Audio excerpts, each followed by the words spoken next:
दुनिया के लोग डूब रहे हैं, आग में जल रहे हैं, और आप गंगा में प्रविष्ट हाथी की तरह प्रसन्न हो।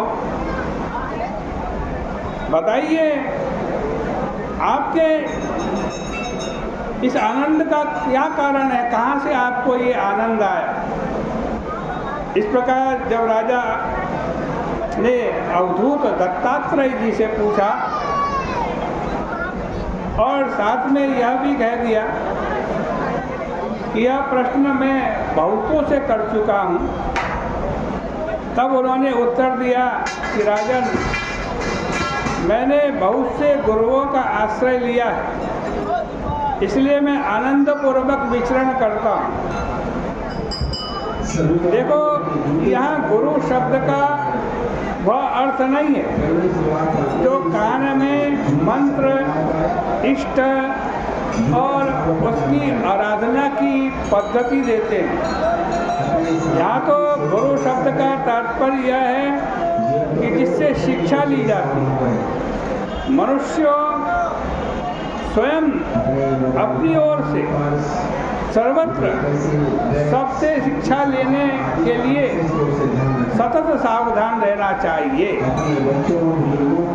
चाहे तो हर प्रसंग से किसी न किसी से कुछ न कुछ शिक्षा ले सकता है। यहाँ तक कि कभी कभी चलते चलते उसके पांव फिसल जाएं और वह गिर पड़े तो उससे भी यह शिक्षा ली जा सकती है कि हर समय सावधान होकर के चलना चाहिए। दत्तात्रेय जी कहते हैं कि मैंने पृथ्वी, वायु, आकाश, जल, अग्नि, चंद्रमा, सूर्य, कबूतर, अजगर, समुद्र, पतंग, भंवरा, हाथी, शहद लेने वाला हिरण, मछली, पिंगला वैश्या, पुर्रर पक्षी, बालक, कुमारी कन्या, बाण बनाने वाला सर्प, मकड़ी, भृंगी नाम का कीड़ा, इन 24 पदार्थों को अपना गुरु बनाया तथा इन सबसे शिक्षा ग्रहण की।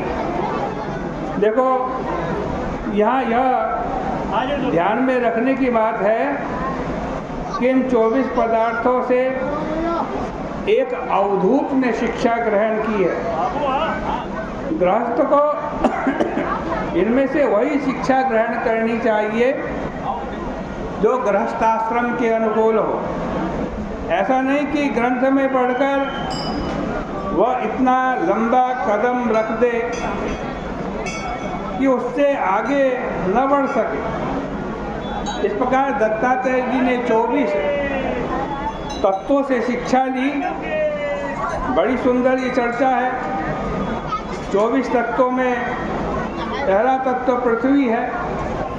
आज पृथ्वी तत्व की बात बतलाते हैं। पृथ्वी से क्या शिक्षा ली दत्तात्रेय जी ने? वो कहते हैं, मैंने पृथ्वी से यह शिक्षा ली कि संसार के प्राणी कभी इस पृथ्वी को खोदते हैं और कभी इसकी पूजा करते हैं, पर ये धरती बिल्कुल एक रस रह करके क्षमा कर देती है। पृथ्वी का क्या गुण है? क्षमा करना। पर्वत जो होता है वो भी पृथ्वी का एक अंश है। पर्वत वह भी सारा काम दूसरों के लिए ही करता है। उस पर्वत से नदियां निकलती हैं, वो भी सबका कल्याण करती हैं। उस पर्वत के ऊपर वृक्ष वनस्पतियां होती हैं, वह भी सबके हित के लिए होती हैं। उसी प्रकार धरती पर उगने वाले वृक्ष भी दूसरों की भलाई में लगे रहते हैं। दूसरा गुरु बताया वायु। वायु दो प्रकार की है। एक तो भीतर वायु है जिसको हम प्राण वायु कहते हैं, और दूसरी बाहर है, जिससे हम श्वास लेते हैं। दत्तात्रेय जी कहते हैं, मैंने प्राणवायु से यह शिक्षा ग्रहण की कि मनुष्य को खाना पीना इतना ही चाहिए जिससे शरीर का पोषण हो सके, अपच ना हो जाए, कोई रोग ना हो जाए। और बाहर की वायु से यह बात सीखी कि चाहे जहाँ जाना पड़े पर कहीं बंध नहीं जाना चाहिए, आसक्त नहीं हो जाना चाहिए, क्योंकि विषयों में से मनुष्य को निकलना ही पड़ता है। इसलिए जैसे वायु सुगंध दुर्गंध में से निकल करके अनासक्त रहती है, न वो ज़्यादा देर अपने पास सुगंध को रखती है, न ज़्यादा देर दुर्गंध को रखती है। मनुष्य को विषयों से असंग रहना चाहिए।